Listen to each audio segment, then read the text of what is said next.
All right, good evening. Welcome in. We are SEC After Dark, presented by Windows 95, apparently.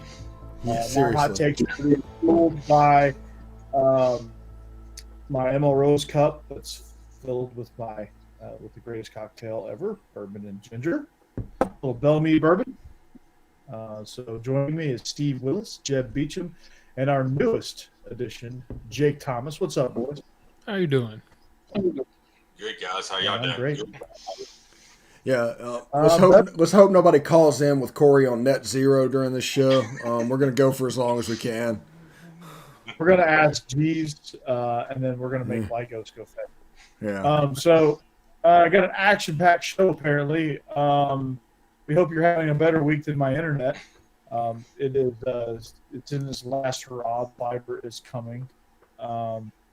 It's kind of like winter is coming, but instead of winter, it's fiber. We hope you're having a better week than the University of Texas special teams coach, Jeff Banks, which we'll get into in a minute. We hope you're having the last time they won it. I was a fifth grader. Oh, wow. I did not watch a single pitch of Major, and it was just bizarre. Related? No. Is this Ole Miss related? No. You've been stuck watching marathons. Seeing it's basically We are SEC After Dark. If you want to follow us, look down below. Hit us, subscribe on the YouTube. Hit that bell on whatever the 25 channels you're watching us on. Hit that bell. You'll get us.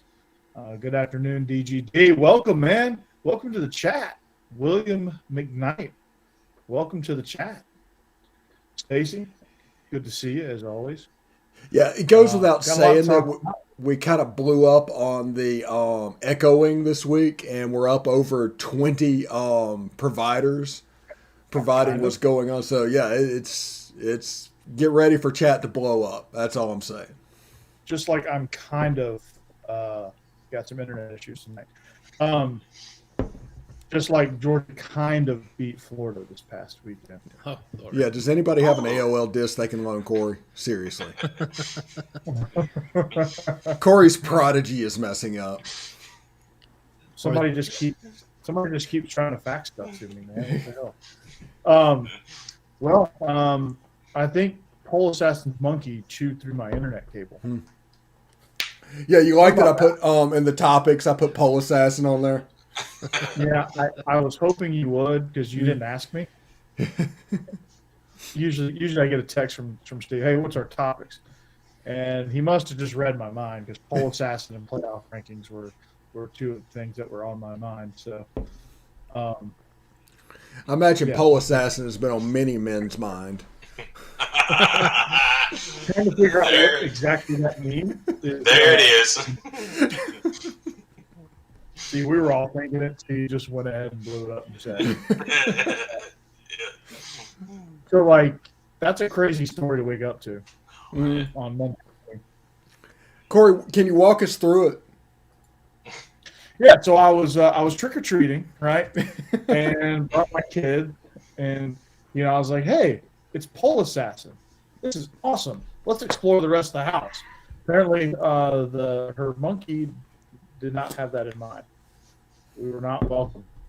Her emotional support monkey, by the way, that doubles as a part of her act in her show. Yeah. We're talking about classy broad here, somewhere in between Hooters and Waffle House. Definitely not going to ML Rose, that's for sure. Yeah, she probably could not get a job at Twin Peaks. Probably not. They don't have enough holes there. Yeah, we'll let that simmer for a second. So yeah, I mean, there's just so many jokes you can make out of this one. Yeah, his mom's trying to use the phone. Yeah, she's trying to call her friend Betsy. Pole Assassin coming to Spirit Halloween near you. Yeah, how many people are going to be at for Halloween next year? A Pole Assassin. Oh my goodness! I just want to lean into this. I really do. But is it pretty much on brand for Sark to hire somebody like this? The funny thing is, part of Sark's recruiting strategy at Texas is the family atmosphere. So this is the opposite. They're not like doing New Orleans or being exotic or anything going on. So this is so detrimental to what their message has been. Yeah.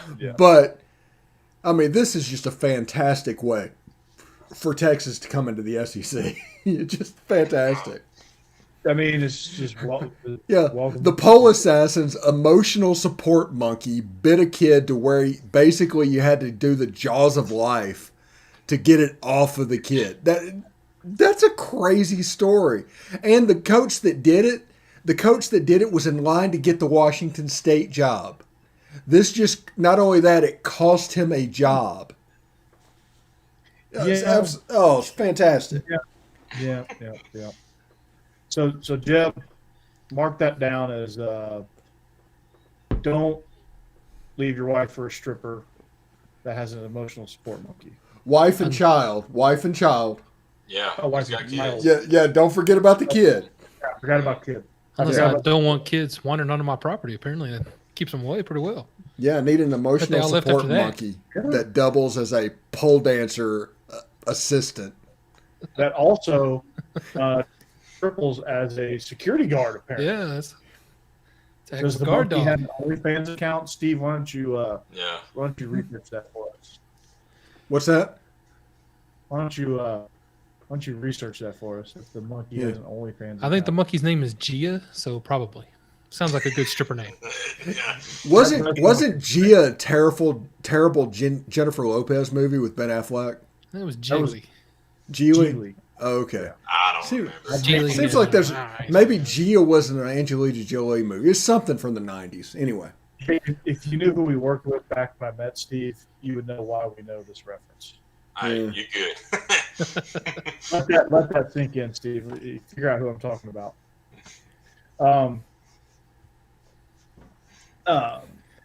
I'll never financially recover from this. Yeah. I need an emotional support monkey. The monkey assisted her pole dancing routines. I honestly did not know this. That's amazing. I heard the story, but I didn't read details. It's absolutely amazing. This is. Hey, but the benefit is this is the perfect thing to go with Texas's 6-6 season. Yeah. Ooh, good point. At least they're interesting. Yeah. At least they're interesting. You know what the city of Austin's slogan is, right? Okay. Keep Austin weird. Oh yeah. They stole that from Portland. So whatever they stole it from, they're living up to it. They're probably living up to it better than Portland at this point. Yeah. I thought Steve Austin's slogan or little catchphrase is like Austin 316 said, "I just whipped your ass." Yeah. Different Austin. Okay. Different Austin. Sorry, That's my wrestling background. We celebrate that every March 16th. Yeah. Stone Cold Day. All right, let's get into the breakdown of last week, so we're not here 2 hours tonight.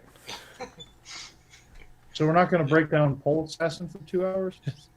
We could. It sounds like Jeff Banks is doing that.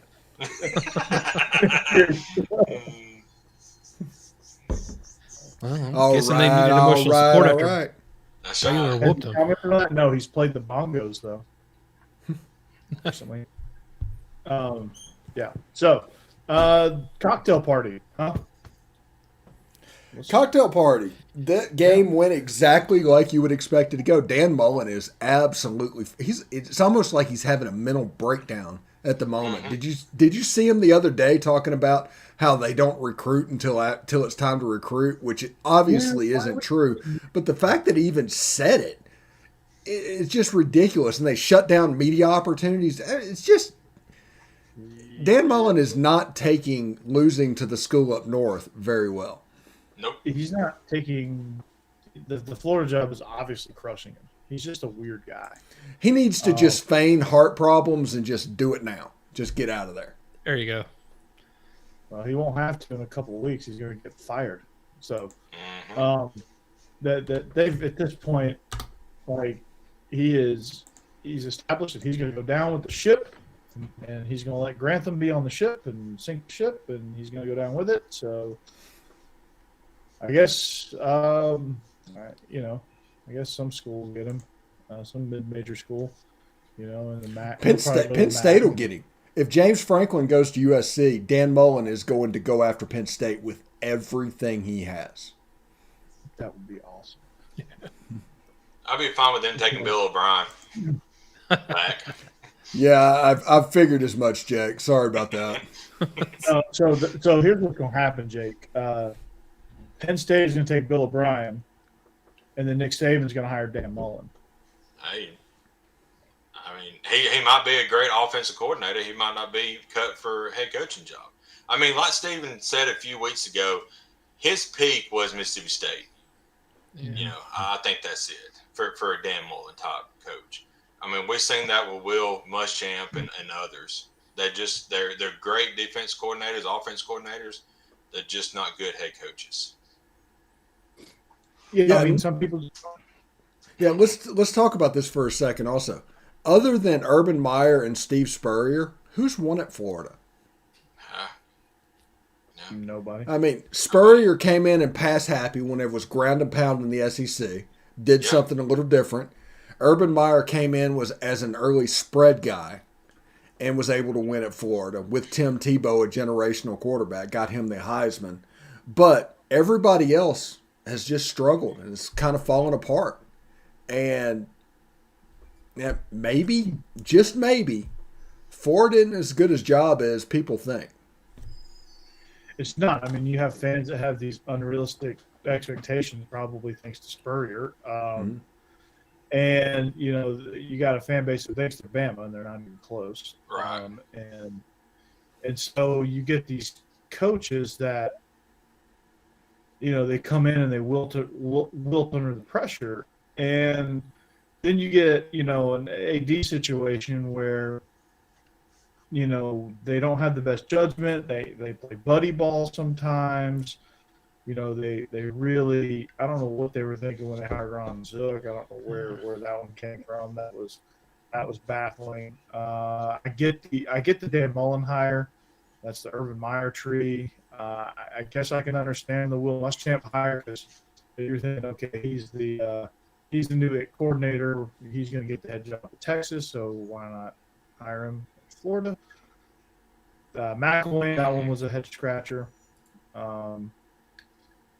He had one good year at Colorado State. I don't know how that parlays you into the Florida Gators job, but nonetheless, they've had some head-scratching hires. Their assistant hires have been even more baffling.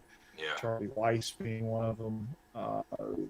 Todd Grantham, somehow he got – well, I know how he got there, but still doesn't make it any better.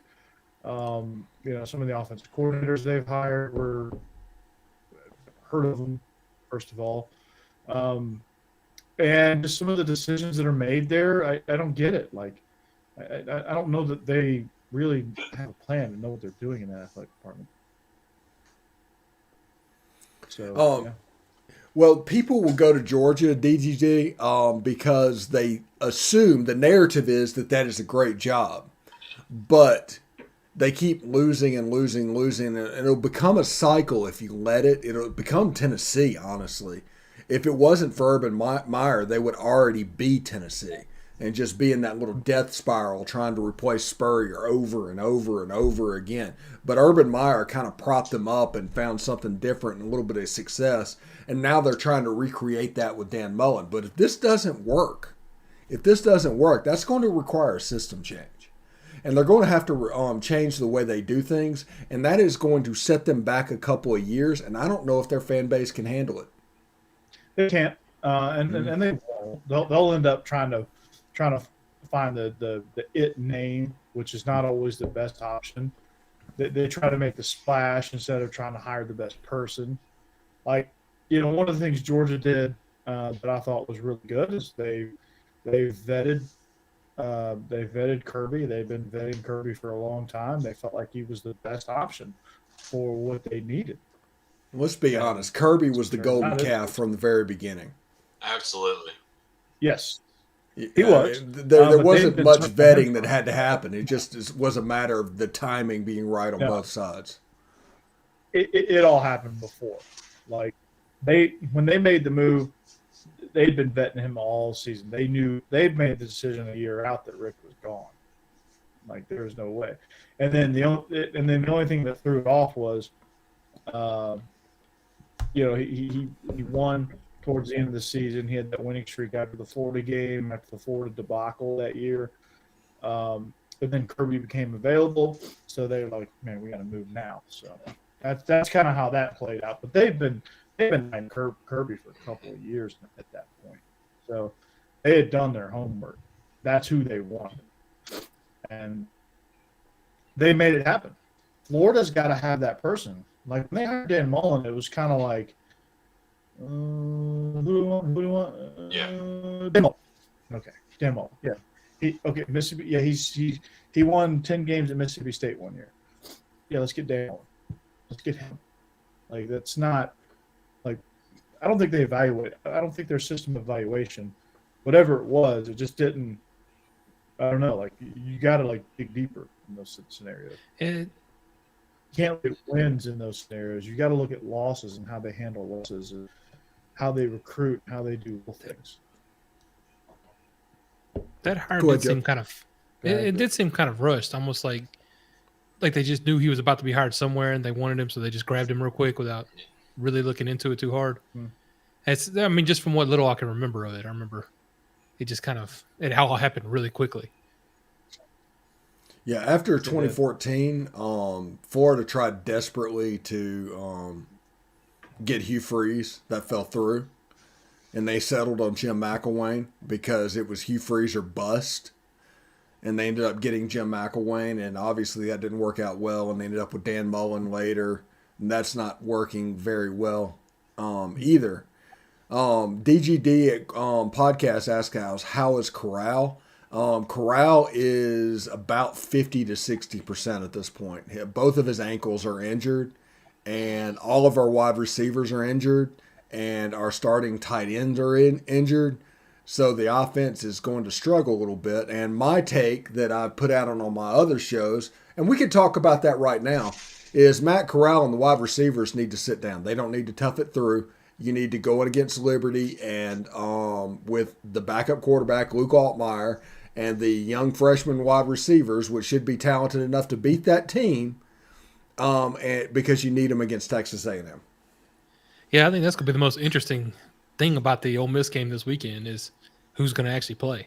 Because I read an article where Lane Kiffin was saying that 9 of y'all's 11 starters from the beginning of the season are injured. Building that's that depth, just ridiculous. Yeah. Building that depth. Feed Snoop Connor. That's the key. Him and Parrish. DPD also talked about Mel Tucker. My prediction for Mel Tucker is that either Michigan State's going to throw the freaking bank at him. Michigan State will do that. Or it's going to be LSU for him. He made about $3 million with that win over Michigan Saturday. Whether at Michigan or LSU, he is going to be a $7 million coach going into next season, regardless. And he should be. I think he earned it. I hope. Part of me hopes he stays because I want Mel Tucker to build something there. But money talks, I guess, right? SEC is the pull of the SEC is just strong, man. So, I think Mel Tucker. I hope they make it in the playoff. That would be a great story. Michigan State, Mel Tucker, I think he's doing a tremendous job there. So, playoff rankings, we're number 3. And deserve it. Yeah. Mm-hmm. They looked good. Kenneth Walker. Kenneth Walker is amazing. He reminds me what I'm about to say is the hottest of hot takes. Okay? Understand that I understand that. But the last player that I saw in college football that had an impact like he had on the game was Marshall Faulk. Ooh. That's high praise. Mm-hmm. That's very high praise. It's not a piping hot take, but it's high praise. It's up there. So on our next episode of Big Ten After Dark, Sparty. Yeah, seriously. Very Mel Tucker After Dark. Mm-hmm. Mel Tucker After Dark, yeah. So yeah, that's when you look at the playoff rankings, Alabama number 2, Michigan State 3, and Ohio State 4. Do we think they got it right? Cincinnati all the way at 6. Oregon's 4. Ohio State's 5. Oregon's 4. Ohio State's That's out. right. Yeah. Ohio State's That's right. 5th. The wrong Big O. That's right. Yeah. The wrong Big O. And they deserve it because their loss was with Joe Moorhead in the hospital for what's going on. Oregon's legit, man. People need to come into terms with that. They're behind Georgia and Alabama because they're obviously the top 2 teams.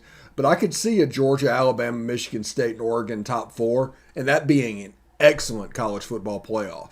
I would love to see Georgia versus Oregon and Alabama versus Michigan State. I would absolutely love that. Yeah, I mean, I think they're all 4 very worthy teams. I would love to see Michigan State take it to Ohio State and win the Big Ten. That's what they've got ahead of them if they want to stay there. But, it's going to be insane. Appreciate it, Jay. The way it picked up. So glad they can't be stopped. I like the stop sign. The stop sign is a nice touch. So yeah, I mean, I like that. I like that Cincinnati's number 6.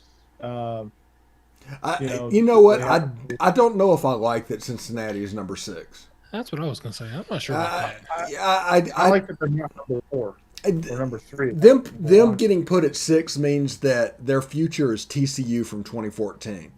Yeah. Yeah. I mean, they're not going to get in. This is the committee saying, "Hey, you're a cute story. You're a cute team, and you have a top 10 win, but we don't give a crap because you're Cincinnati." And they got to do more though, Steve. What do they have to do? They've won every game on the schedule, including a top 10 win. And it's not like they're in a mid-major league.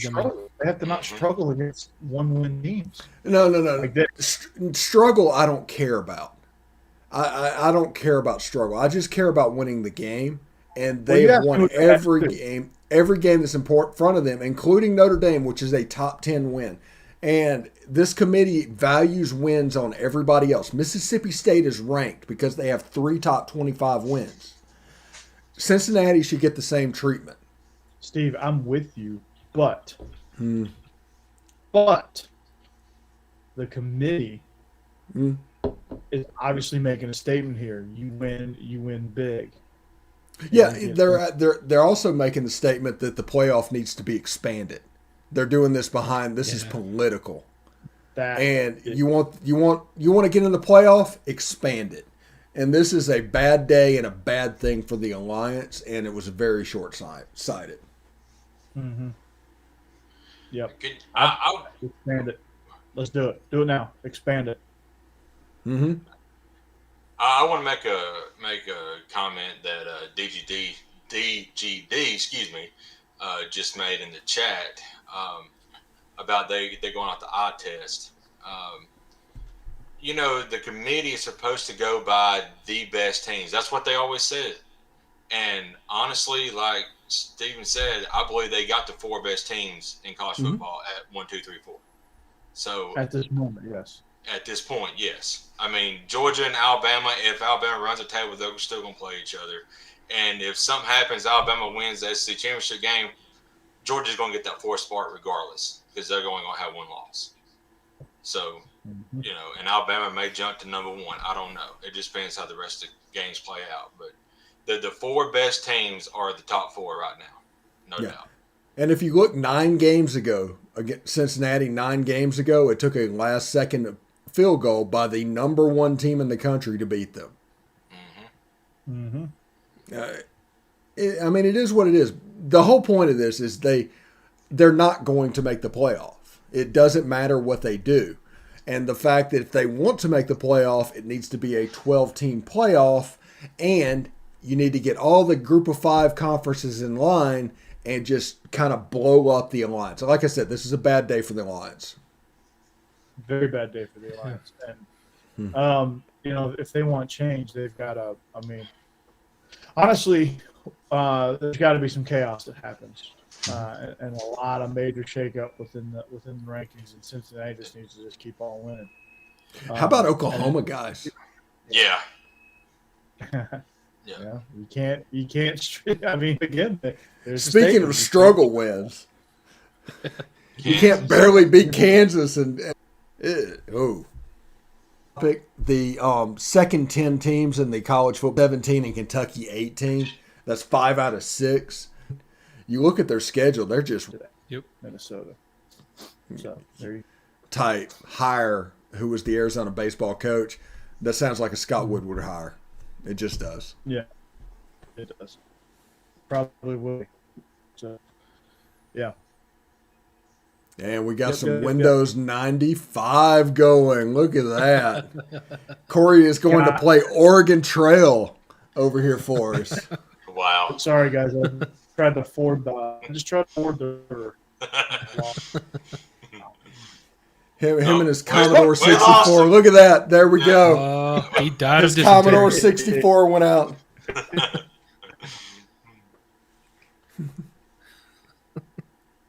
You've got mail. All right.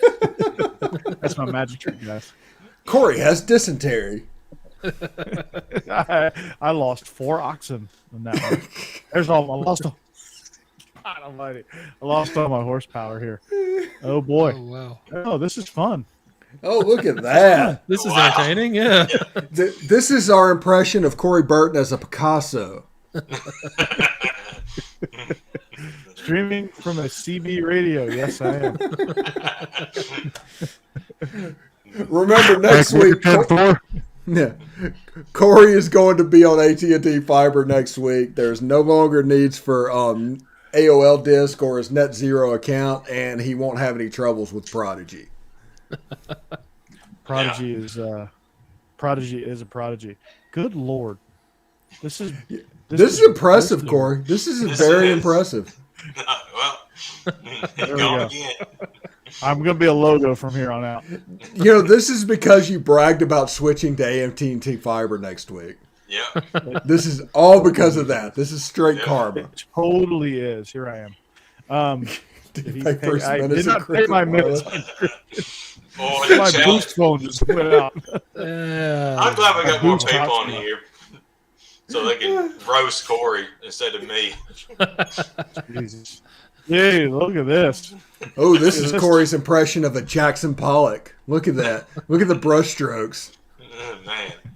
It's amazing. Put the next Michelangelo on the screen here.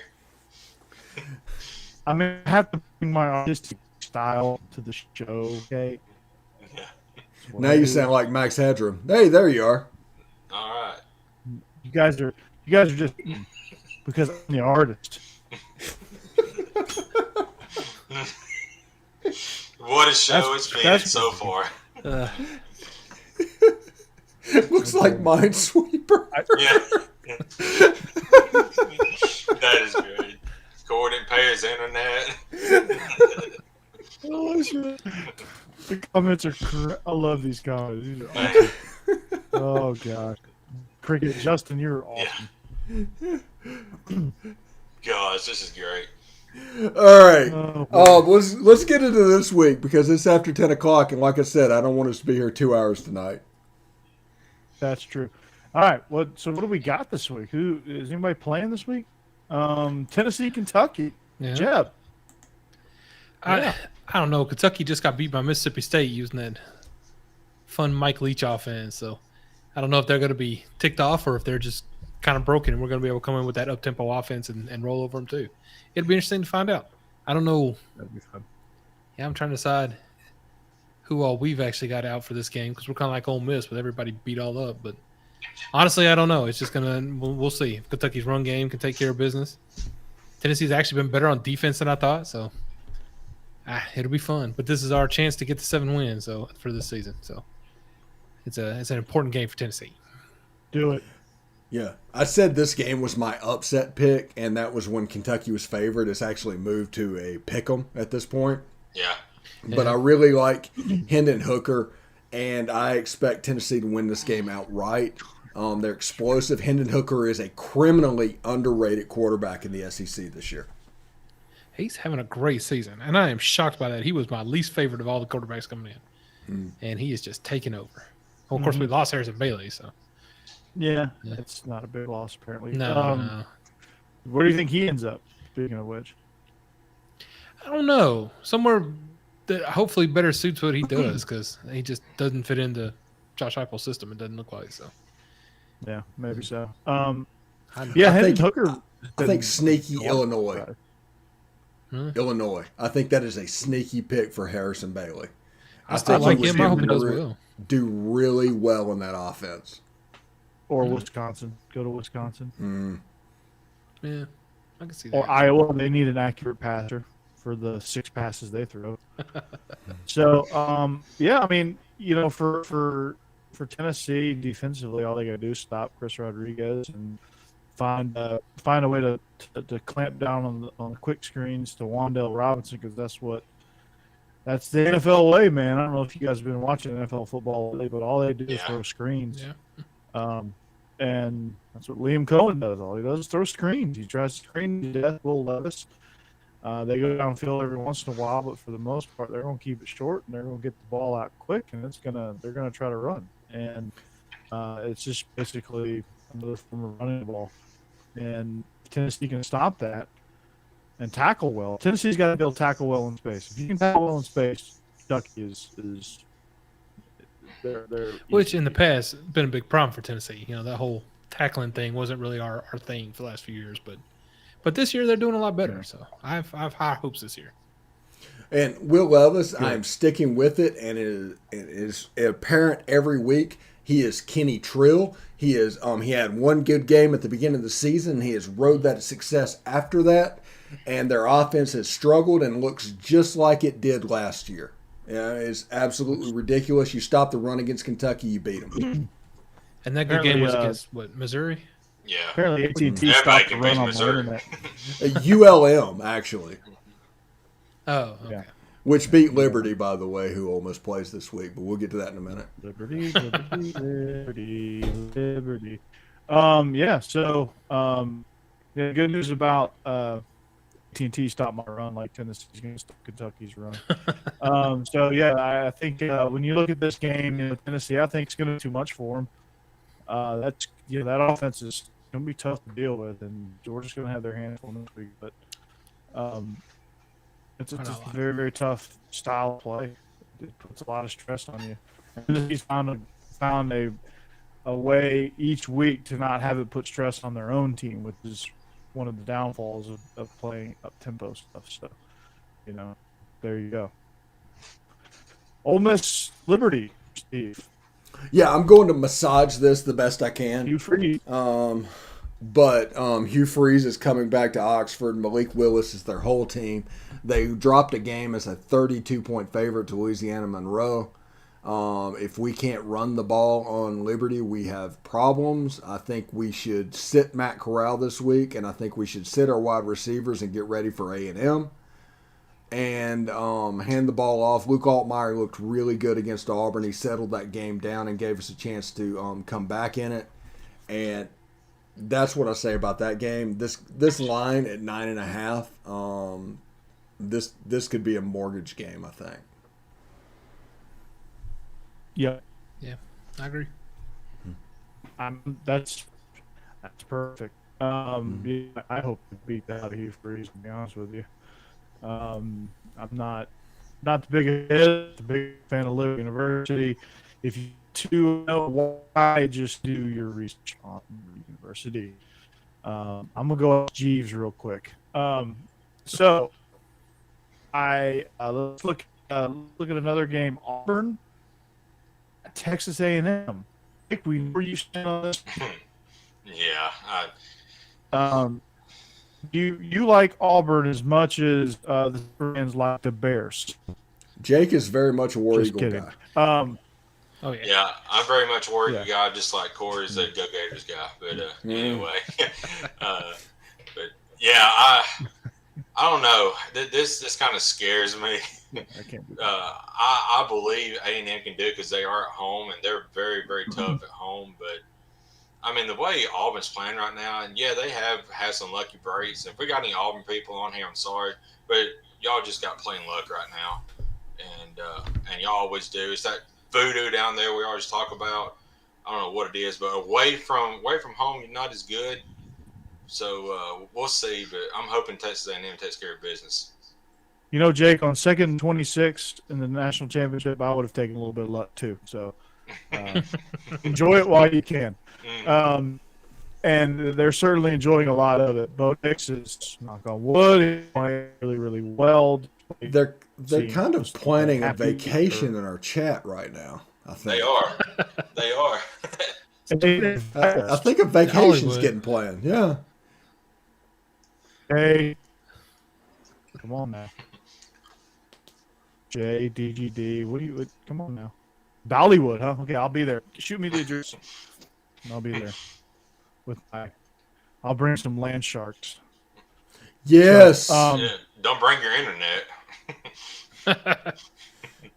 It can't get much worse, right? Yeah. His internet weighs like 20 pounds.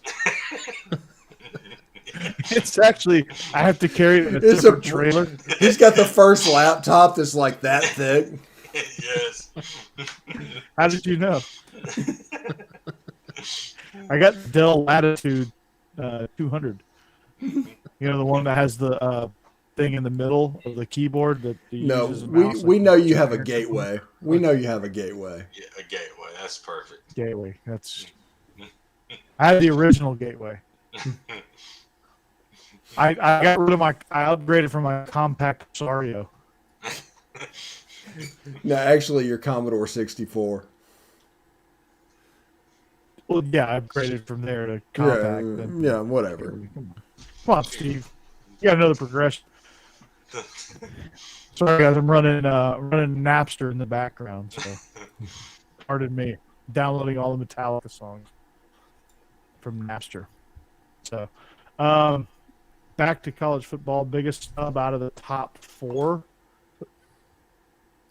Is there a snub? Probably Ohio State, honestly, at 5. I mean, Georgia and Alabama deserves to be there. Michigan State deserves to be there. So it comes down to one place. But Oregon beat Ohio State. Right. I don't know how much they can. Yeah, they beat them at Ohio State. There is no snub. Yeah, but they got snubbed. But also, this is all going to change because this is the time of year when the Big 12 starts eating themselves up. I mean, by the end of the year, by the time the actual playoffs hits, you could be dealing with Michigan making the playoff possibly, and you could have snubs of Ohio State or somebody else. There's so much water to go under the bridge. A kid's leapfrog computer. Justin, I love that. I freaking love that. Justin, you're awesome. Yeah. Holy cow. I'm like dying over here. You know what's funny though? He's talking about his top 4 and his snubs and all that. All those 4 teams are now they have a target on their back from week to week, and because of that, like somebody like Oregon or Michigan State who aren't used to it, there's a chance they could wilt and fall down to the pressure. You could see like Michigan State lose to Purdue this weekend or something like that. Yeah, they're a good team. Yeah, if Michigan State was 2, that's a different story, but they're 3, so maybe Purdue can Michigan State can survive. But it's going to be interesting because teams are going to have to play with a target on their back. And like somebody like Ole Miss, and you can see in the background that's actual meaning. Playing with a target on your back is a different type of playing that even our fan base is used to. So it really jumps up and gets you. So just be careful and understand that. Also, the Egg Bowl this year, Ole Miss is right now 16th, Mississippi State is 17th. Egg Bowl is going to be fun. Always is. I mean, it's Pirates got those guys playing well. I was impressed with what they were able to do against Kentucky. I thought Kentucky was going to roll roughshod over them. Up until last week, I just still could not buy into Mississippi State. Would just never give them credit. I got to tip my cap to them now. I got to tip my empty whiskey glass to them. It's now empty, but cheers. they're playing their ass off. Will Rogers is impressive right now. He's dialed in, and they're just rolling, man. And Mike Leach going off about candy corn. I mean, that's right on point for him. But I mean, his team is bought in.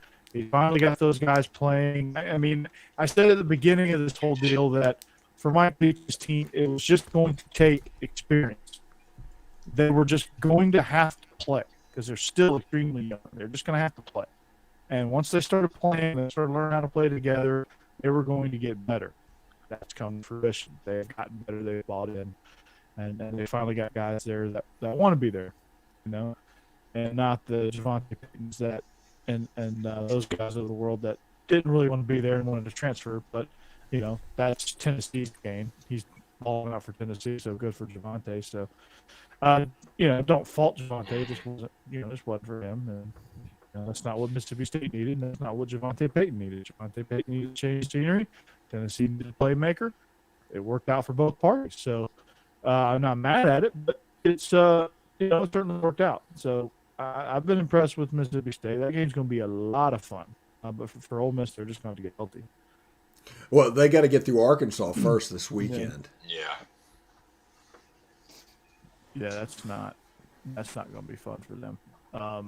But that'll be a big test for Arkansas too. Like, is Arkansas for real? Like we think they have the potential to be. And when I say for real, like we're used to Arkansas winning 2 games of the year. So for real means they're on that track. First iPod. I have the first iPod. man. iPod. You know, the big brick. Corey has a razor. Yeah, I don't know what's in the water tonight. I did have a razor, low key. Those are facts. So yeah, I think, you know, I can't even talk. Playing that snake game on the phone. Yeah, that was me. Damn, Cassidy coming out with the fire. Just chopping me down. I love it. Imagine what Colin Hill would have done with Leach had he bought in. Yeah, I can imagine he'd been really good. And right now he's playing. Right now he's like 8th string running back for the Green Bay Packers, which is not good. For him, but I still love you too, Cassidy. Don't worry. Arkansas is very intriguing. This is a very intriguing matchup. We'll kind of see the direction of which they're headed in this matchup. This will be kind of like the two rising programs. You know, one's going to trend a little further up, the other one's going to plateau a little bit. We'll see who that may be. So Arkansas has a chance here to really kind of just knock Mississippi State back down to reality, or what they say is reality. So Arkansas minus Jalen Catalon is a different animal than Arkansas with Jalen Catalon, and I'm just really sad that he's out for the year. He's a really great player and a fantastic safety. In a game like this, he would be tailor-made for. So, absolutely, and it's a shame, but you know, Pit Boss, you know, as DGD said, Pit Boss has got him going, man. He's playing a damn jukebox. So, I like the direction they're going. I want to see them continue that trend. I know they had a rough patch there in the middle of the season. But I want to see them continue on that trend. I like the direction Mississippi State's going. So if this thing's like a hard-fought, competitive game where both sides look really good, I think you'll be able to tell a lot out of it. I mean, when you saw Ole Miss Arkansas, obviously you saw a mirror image of each other.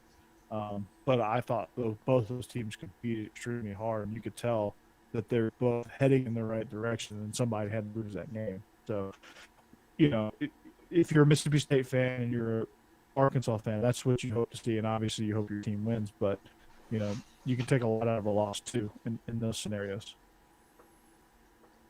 So, remember in 19 or 20 when every team had a bye week before they played UGA? That was crazy. Yeah, I think, wasn't that 20? I think it was 20.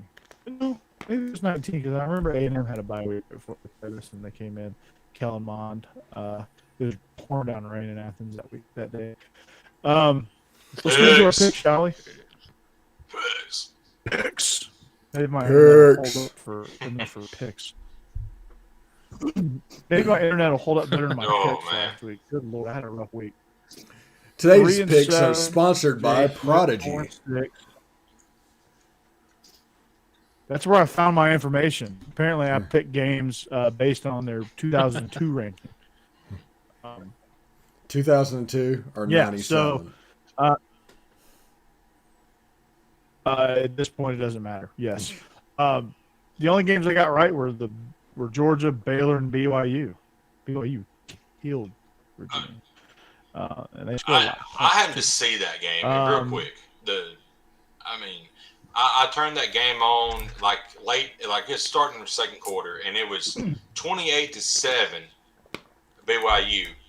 I did a few things, then went back to it right before halftime, and it was 42-38 Virginia. I'm like, holy crap! I mean, that game, and then I think it would been like 66-49 finish. I'm like, what an amazing game! It was crazy. If you like high scoring offenses, there you go. No defense whatsoever. That sounds ridiculous. It was. It was. It was as ridiculous as it sounds. We all whiffed on SMU, unfortunately. Jed, you and I whiffed on Michigan. I did not believe this party should have. Yeah. We all whiffed on Kentucky. We all whiffed on whiskey. Right. We all whiffed on Ole Miss, unfortunately for you, Steve. We all whiffed on Missouri. Fucking Vandy. Good Lord, man. Do not underestimate the Doors. No kidding. Apparently not. Clark Lee, the cyborg, won a game. Well, no, he covered. Yeah. Winning a game is another story altogether, but he covered. That's a win for Vandy. You didn't know that, did you? If Vandy wins, we'll have to have a whole show about that. It's a sliding scale. Yeah, we'd have to dedicate a whole one. Yeah. It's a sliding scale for sure. It's like curving a test. Like if you get within a certain amount, you actually get an A. Like if you get like a 7, like if you're that kid and you get a 78 and you get curved up to a 92, that's Vandy. Vandy's on a hard bell curve, huh? Yep, that's right. Finally, you noticed. All right, so let's do it, shall we? Yeah. Georgia hosts Missouri, 38-point favorites at home. Jeb, I'm going to start with you. Does Georgia cover? That is a huge line, but I'm still going to say yes. Missouri actually can score points from time to time, but most people can't score on Georgia, and I don't see Missouri having the type of offense that will be able to score on Georgia. It's going to take a really good team like Alabama to really put any points on Georgia. So I think Georgia covers. Jake? Yeah, Georgia, I think it's going to be fine. I mean, Missouri gave up 268 rushing yards to Vandy last week. They have no rushing defense whatsoever. I mean, White and all them guys is going to run all over them. It may be in the 60s score-wise for Georgia.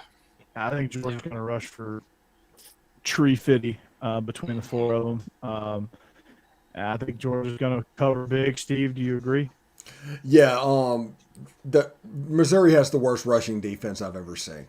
Period. It's awful. And this is coming from an Ole Miss fan, with the defense has been historically bad over the last 4 years.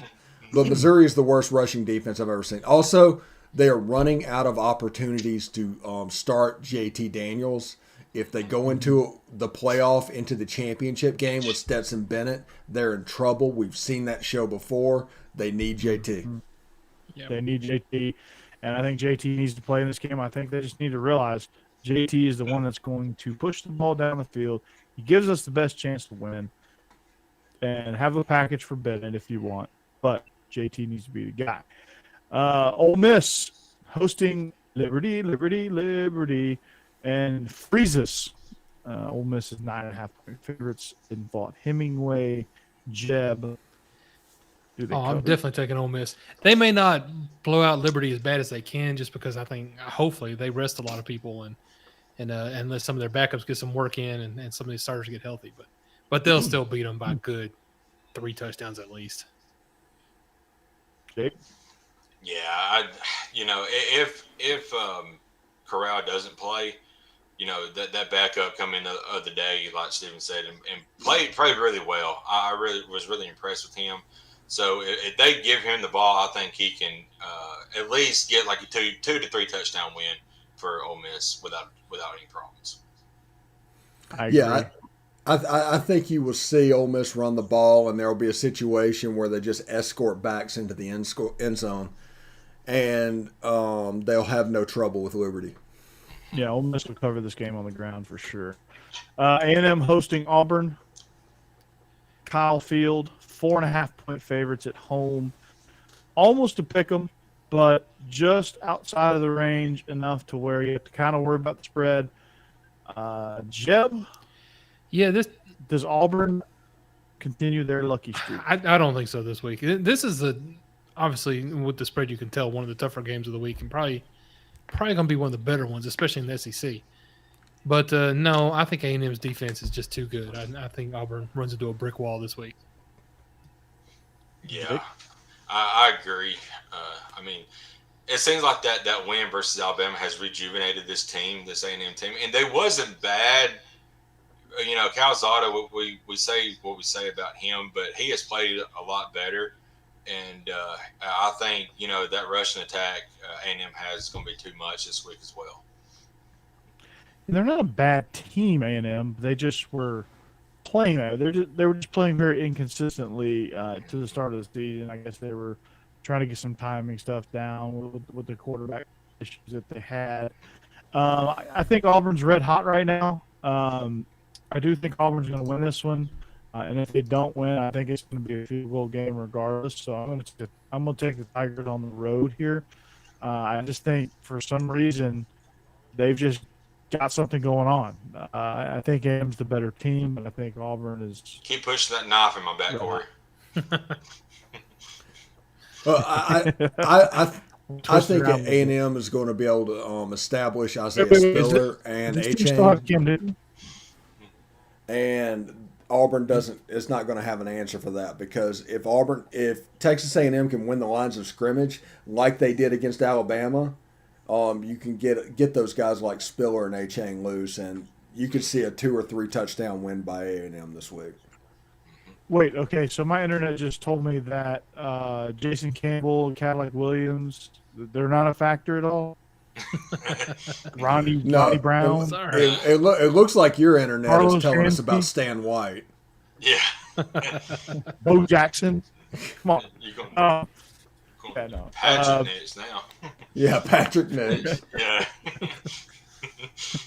Suge Jordan. Bo Jackson. Arkansas hosting. Yeah, Bo knows. Yeah. Bo definitely knows internet. Arkansas at home, 5-point favorites. Mississippi State. Jeb. Yeah. Do the Hogs win it? Leach's offense, I still can't figure out when they're going to be good and when they're not. I bet against them last week, and I was completely wrong, but I'm going to again just because Arkansas, I just love the way they play, and they've been so good this season up until, they've run into the hard part of their schedule, and they're obviously not a top-tier team, but they're still good. And Mississippi State, like I said, I can't figure out. So I'm going with Arkansas. Yeah, I think Arkansas being at home is going to be the advantage, and Arkansas, they got a lot to play for now because they was red hot. They kind of hit a brick wall, and now if they want to get that 7-win season that they all talked about, they're going to have to win this game. Yeah, they're going to have a physical Mississippi State. I just think. Again, Mississippi State has kind of figured themselves out a little bit. They've kind of found their identity and what they're good at.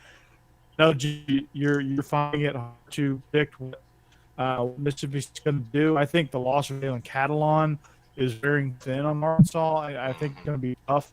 I think they're going to put a lot of strain on this defense, and I'm going to zig while you guys zag. I'm going to take the Bulldogs here. They're just playing some really good football right now. They're on a heater, kind of like Auburn. They're just playing really well right now, and I don't know there's a whole lot Arkansas maybe can do about it. Yeah, I think Arkansas is going to win this game because of the drop 8 and their pass rush. I think they're going to affect Will Rogers and they're going to force him into throwing on the ball a couple of times. And that's going to be enough for the Razorbacks to get the win. All righty then. Kentucky at the grocery bag hosts Tennessee. Jeb, can your Vols? This is a pick'em, so you might as well just take the money line on this one. Who do you think is going to win? Does Tennessee win, or does the home Kentucky Wildcats win? Nah, I think Kentucky's slide continues. Tennessee goes ahead and beats them this week. I like our offense. I like our defense. Everything's going pretty well. I mean, as well as it can right now for Tennessee. So, yeah, I'm taking Tennessee. I'm actually going to go Kentucky. Just another game. It's a pick 'em, and Kentucky's at home. They play better at home than they do on the road. Their offense, is not that great outside of Robinson, but how healthy is Tennessee? That's another big question going into this game. So we'll see on the field Saturday, but I think Kentucky wins by a field goal. I'm going to take the Vols here, man. Just style and pace of play. I think Tennessee has a more of a plug-and-play offense than most teams in this conference. So I feel like they can sustain injuries a little bit better than most. They've done that thus far this year. They've had a bunch of injuries to this point, and they're playing really, really good football right now. And I think the style of play, the blitzkrieg style of offense that they do, is going to put Kentucky back on their heels a little bit. In the run game, I think is going to give them some fits. I think Kentucky struggled a little bit in the run game against Georgia, and struggled when Georgia went tempo a little bit. I think Kentucky still figured themselves out offensively. I still think they're just, year one of an NFL-style offense. It's a tough deal. It's a tough ask for any program to do that, much less Kentucky. And they're certainly kind of playing up and down offensively, like they're going through those growing pains. I think Tennessee's going to exploit that. Give me the Vols. Yeah, I'm with you right there. I think Jabari Small is going to have a sneaky good game and is going to open up the deep plays and everything, throwing the ball with Hendon Hooker. And I don't think that Kentucky can score with Tennessee. And if you don't throw the ball to Kentucky and do sudden changes and really get affected by their defense scoring, I think Tennessee has a chance to win this game fairly comfortably. All righty. We know where you stand on this. Bama hosting LSU minus 28 half. Denny, why? Jeff, can you Bama for this? 20.5, yeah, they can cover that. I think LSU peaked after the Florida win. That was a great win for them, but now they're running their part of the schedule. They're not going to win too many more games, and they're certainly not going to beat Alabama. So the only question is, can Bama cover? And unfortunately, having played them recently, I know, yes, they can cover. Jake, we know where you stand. Yeah, we still have not forgotten the way that, what old Ed Orgeron said in the locker room after the 2019 season about F Alabama. We've still not forgotten that. I'm sure it's still up in the locker room, that quote specifically. So we are, we're going to roll, and it'll probably be a mugging Saturday.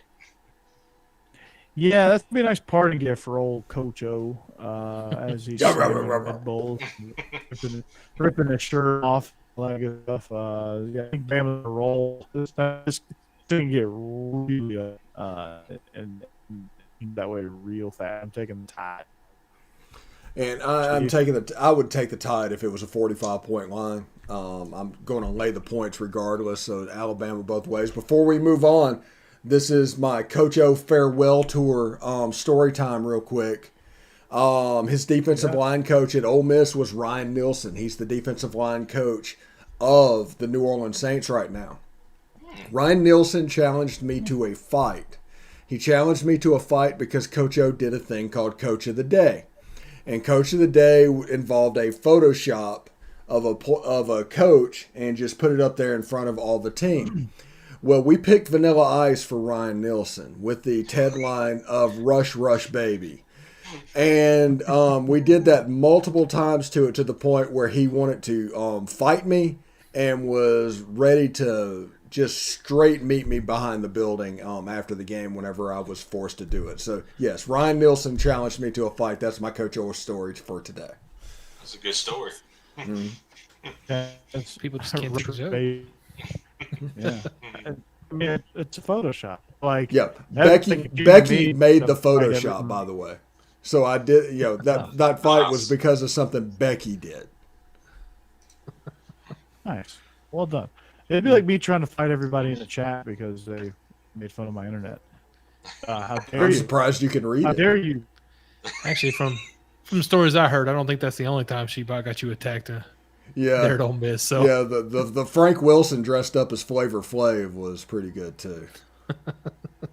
Man, savage around here. Yeah. So what happened? Speaking of savage, this is actually the opposite of savage. Florida on the road, -18 at South Carolina. Finally, a spread that they can cover. Maybe a game they can win.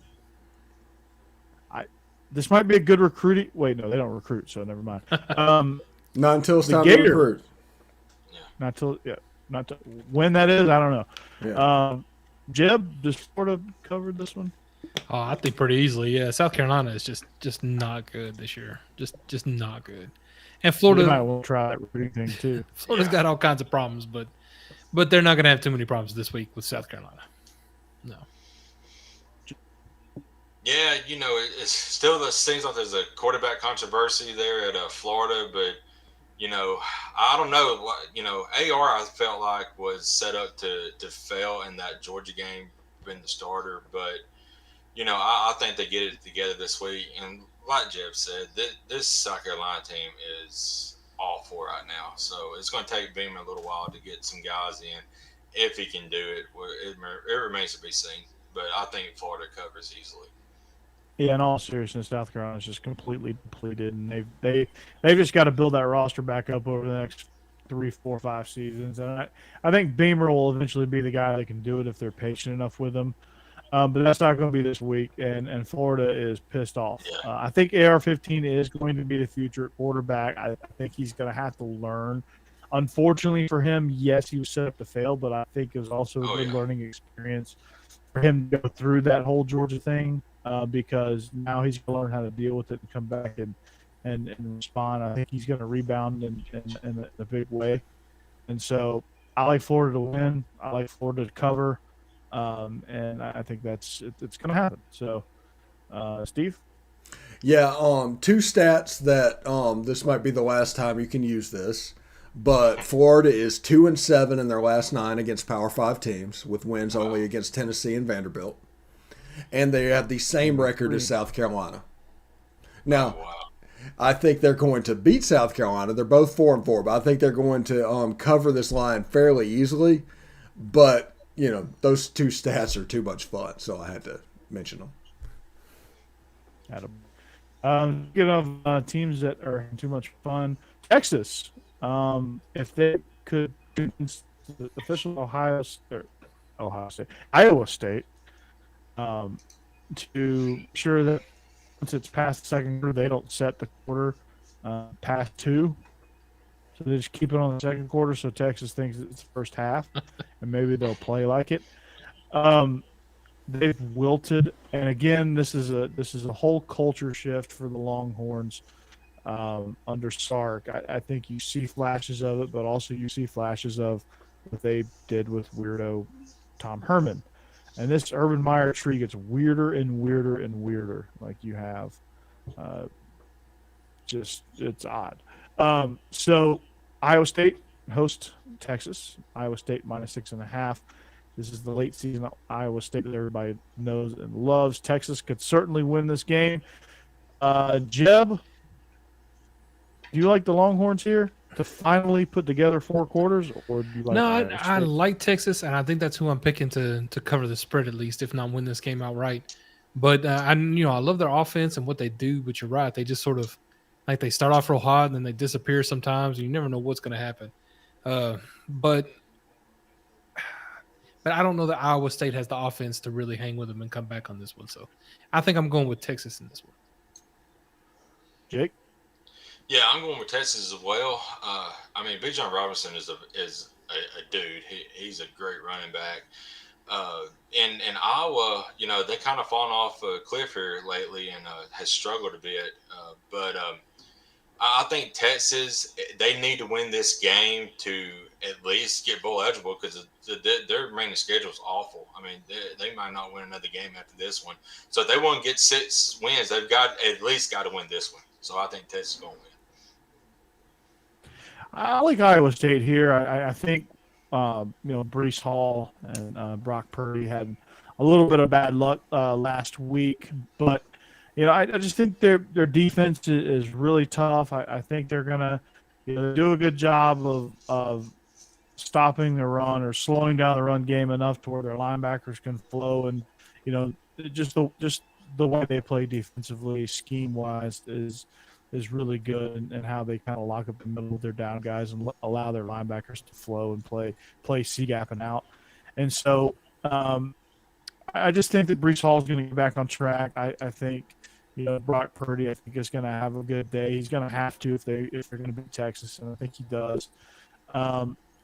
They're minus 6.5, so they're going to have to win by a touchdown. I do think they win ultimately by a touchdown. I think it's going to be one of those where it's Texas for a long time, and then all of a sudden Iowa State just turns around and wins, and they win by 7. So I'm going to take the Cyclones here. Yeah, it's a game that Iowa State just does not need to monkey around with Texas, and they need to play the role of a Polis action and just push this forward. Just don't mess around with them. But anyway, Iowa State's going to win this game. Yes. Don't need to monkey around. Oh, boy. All right. Oklahoma State, 3.5-point road favorites at West Virginia, the home of the burning couch. Oklahoma State, red hot again. Outside of a loss to Iowa State, they're playing really good football. Spencer Sanders is turning into a pretty good Big 12 quarterback. And Oklahoma State does play a little bit of defense, and with this being on the road, that makes it a little tough. West Virginia's tough at home, but I think ultimately, when you look at the spread, I will tell you in just a minute, but I'm going to let Jeb tell you. Well, you mentioned Oklahoma State lost to Iowa State, and West Virginia just beat them. But Oklahoma State is a really good team. They're playing really good football right now. I think they win this game. West Virginia is not as good, but they are definitely dangerous. They can, they'll lose to teams that they shouldn't lose to, and they can beat teams that they shouldn't beat. So there's just no way to really know what's going to happen. But I think Oklahoma State is definitely the better team. So if I'm betting on them. All right, Jake. This is actually my upset of the week. I think West Virginia gets it done. I really like Oklahoma State, but like Jeb mentioned, West Virginia, they have lost to teams they shouldn't have lost to, but they have beaten some really, really good teams. And here's another really, really good team that they're going to play, and I think they get the upset. They're at home, and I think that's going to give them an advantage. Absolutely. Steve? Yeah, take Oklahoma State on this one. We're into November. We're moving towards the Oklahoma game. We don't know how many more tracks at Bedlam we're going to get. So Oklahoma State wants that game to mean as much as possible and to be playing their absolute best. I'm going to take the Cowboys. Yep. They're all roads lead to Bedlam, and they're not going to screw that up. I think they're going to be sharp in this contest. And so I'm going to pick Oklahoma State. DGD, I think the entire conference outside of Florida fans want South Carolina to win that game. So that's not a very big win there. So our last game, the Giant Killers, Purdue, host Michigan State, who are 3-point favorites in West Lafayette. West Lafayette has the same bad juju that Jordan Air Stadium has. It's just weird how that happens. They just slip up and get you. I don't understand it. So, Jeb, can they do it this week against Michigan State? I don't think they're going to be able to do it this week. Michigan State's just playing really well right now. I think Purdue's going to have a bad couple of weeks here with Michigan State and Ohio State. And I think they're going to get pretty handily by both. So no, I think Michigan State wins comfortably. All right, Jake. Yeah, I agree with Jeb. I think Michigan State is playing their best ball right now. Kenneth Walker is amazing. I mean, he was pretty much the cog in that machine last week to come back from 14, 15 behind against Michigan, and for them to win that game. And I think he's going to keep rolling, and I think Michigan State's going to keep rolling as well. Yeah, so too. I think Thorne is going to have a really big day. He's going to have to if they're going to avoid the upset. I think the ball going to do his thing to a certain degree. But what they did really well against Iowa is they did not let the running game get taken off, and they made Spencer Petras beat them through the air, and he could not do that. They're going to force Thorne to do that for Michigan State, and I think Thorne's going to make him pay, honestly. So I'm with take Spark here. Yeah, I'm going to take Purdue. It's going to be a game. The Michigan State game meant a ton to the Spartans. I think there's going to be a hangover, and West Lafayette is kind of where expectations go to die. Awesome. Yeah. Well, there you go. He's zigging while everybody is zagging. It's a 4-hour show. We enjoyed a lot of new faces in chat. When you broadcast over 2,000 channels, you're going to get a few new faces. But I'm looking forward to seeing what my upgrade can do. Hashtag goodbye Windows 95 Core. No. Let's just hope it's not Windows ME.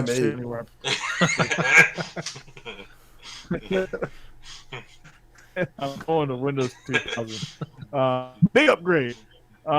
So we hope to have a Braves type of week. And, we hope you are. We hope you continue to boost the show up. We were able to add Jake to the mix. We were able to upgrade from the chat to an actual box. So that's good. We can see his face now instead of me just reading his comments. So we're delighted to have you, Jake. If you want to follow us on social media, look down below. Our main channels are right down below you. But wherever you are watching us from, we thank you for that. Check out the Palmcast. Check out Steve on the daily there. Check out Jake on Tide Talk.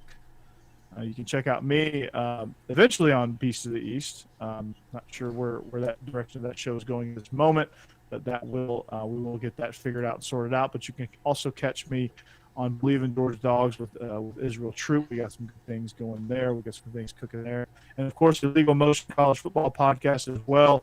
I cover the entire country on that show with Matt Perkins and Josh Cook. Two Big Ten guys, actually. I got to show them what's up with the Southeastern Conference. But again, we thank you for listening. We hope you have a great rest of your week. We hope you have an even better weekend. We hope all your picks hit. We hope all your teams win. Unless you're a Florida fan, sorry. South Carolina's got to get some love too, right? So we hope you have a great week. And again, even better weekend. We thank you for listening. We thank you for watching. Catch us. Follow us on Twitter. Hit us up on social media. Steve is a good follow. Jake is a good follow. Yeah. Dave, you got to start. And follow me. You got to start. I haven't figured out this whole social media thing yet. And follow Jake. Yeah. Don't. So yeah, it's a slippery slope, Jeb. So yeah, we got to. Next thing you know, you'll be retweeting Pole Assassin. So. And commenting on her monkey. Oh my gosh. We mean an actual monkey. Get your mind out of the gutter. Yeah. Yeah, I'm talking about an actual monkey. Yes. So whoever's mind was in the gutter, congratulations. Anyway, that's going to do it. With that, we're out. Go Dogs. See ya.